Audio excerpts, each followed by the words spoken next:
Medak Sangareddy court విచారణకు హాజరైన నలుగురు దొంగలు పరారయ్యారు.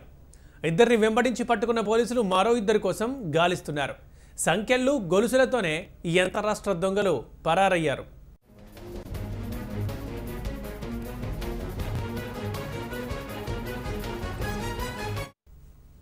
దీనికి సంబంధించి మరింత సమాచారాన్ని మా ప్రతినిధి రంగాచార్యని అడిగి తెలుసుకుందాం. రంగాచారి, చెప్పండి, ఆ నలుగురు దొంగలు ఎవరు? అసలు బందోబస్తు తక్కువగా ఉందా? సంఖ్యలు గొలుసులతోనే ఎలా పారిపోయారు పోలీసుల ముందు నుంచే? గుడ్ ఆఫ్టర్నూన్ పుత్రి. మెదక్ జిల్లా సంగారెడ్డి కోర్టు నుంచి నలుగురు అంతర్రాష్ట్ర దొంగలు తప్పించిపోయిన వైనం కొద్దిసేపటి క్రితం జరిగింది. ముఖ్యంగా కంది జైల్లో వీళ్ళు భారతీయ ముఠాకు సంబంధించిన సభ్యులు. మహారాష్ట్ర, కర్ణాటకతో పాటు ఆంధ్రప్రదేశ్, తెలంగాణ రాష్ట్రాల్లో అనేక దొంగతనాలు, దోపిడీలు, మర్డర్లు తదితర కేసుల్లో చాలా ప్రధానమైన నిందితులుగా వీళ్ళు కేసు విచారణ ఎదుర్కొంటున్నారు. కొద్ది రోజుల క్రితం, అంటే ఒక 4-5 నెలల క్రితం వీళ్ళు రామచంద్రాపురం పోలీసులకు చిక్కి అరెస్ట్ కావడం జరిగింది. అందులో భాగంగా వీళ్ళు కంది జైల్లో, సంగారెడ్డి సమీపంలోని కంది జిల్లా జైల్లో ప్రస్తుతం అండర్ ట్రయల్స్ గా ఉన్నారు. అయితే ఈ రోజు సంగారెడ్డి కోర్టులో విచారణ నేపథ్యంలో ఆ నలుగురి ఖైదీలను పోలీసులు తీసుకొచ్చి కోర్టులో హాజరుపరుస్తున్న సందర్భంలో కొంచెం పోలీసులు అస్పష్టంగా ఉండడాన్ని గమనించి అక్కడే ఉన్నటువంటి గోడపై నుంచి దూకి నలుగురు కూడా ఆ గొలుసులతో సహా పారిపోయినటువంటి వైనం బయటపడింది.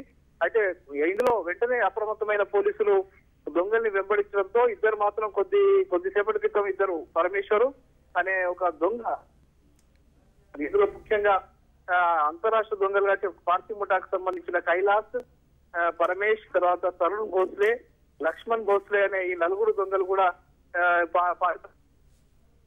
భోస్లే తర్వాత కైలాస్ మనకు ప్రాథమికంగా ఉన్నటువంటి సమాచారం ప్రకారం తెలుస్తుంది.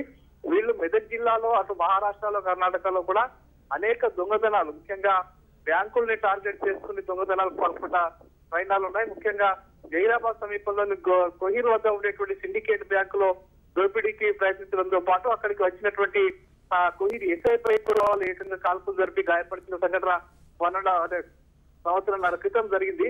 అదే బ్యాంక్ లో మరోసారి దోపిడీకి ప్రయత్నం కూడా జరిగింది. అట్లాగే ఇటు తూప్రాన్ ప్రాంతంలో, పటంచెరు, రామచంద్రాపురం ప్రాంతాల్లో జరిగినటువంటి బ్యాంకు, తర్వాత ముత్తూట్ ఫైనాన్స్ సంబంధించిన వీటిలో జరిగినటువంటి దోపిడీలు కూడా వీళ్ళ హస్తం ఉన్నట్టుగా తెలుస్తుంది. జహీరాబాద్ ప్రాంతంలో జరిగినటువంటి పలు దోపిడీల్లో కూడా వీళ్ళు పాల్గొన్నారు. అట్లాగే పలు గ్రామాల్లో జరిగిన దోపిడీల్లో వీళ్ళు పాల్గొన్నట్టుగా తెలుస్తున్నది. పలు హత్యలు కూడా వీళ్ళు చేసినట్టు, దొంగతనాలకు వెళ్లి పలువురిని హత్య చేసి కూడా బంగారం ఇతర నగలెత్తిపోయినటువంటి కేసులో వీళ్ళు నిందితులుగా ఉన్నారు. అయితే ఇద్దరు మాత్రం దొరికారు. మిగతా ఇద్దరి కోసం ప్రస్తుతం ఒక 4 బృందాలని పోలీసులు కేటాయించారు. 4 బృందాలు కూడా అన్ని ప్రాంతాల్లో చెక్ పోస్ట్ ఏర్పాటు చేసి వీళ్ళు గాలింపు చర్యలు జరుగుతున్నాయని చెప్పి ప్రస్తుతం మనకు మెదక్ ఎస్పీ సుమతి చెప్పడం జరిగింది. డిఎస్పీ తిరుపతన, సంగారెడ్డి డిఎస్పీ తిరుపతన నేతృత్వంలో పోలీసుల బృందాలు గాలింపు చర్యలు చేపడుతున్నాయి. Thank you Rangachari.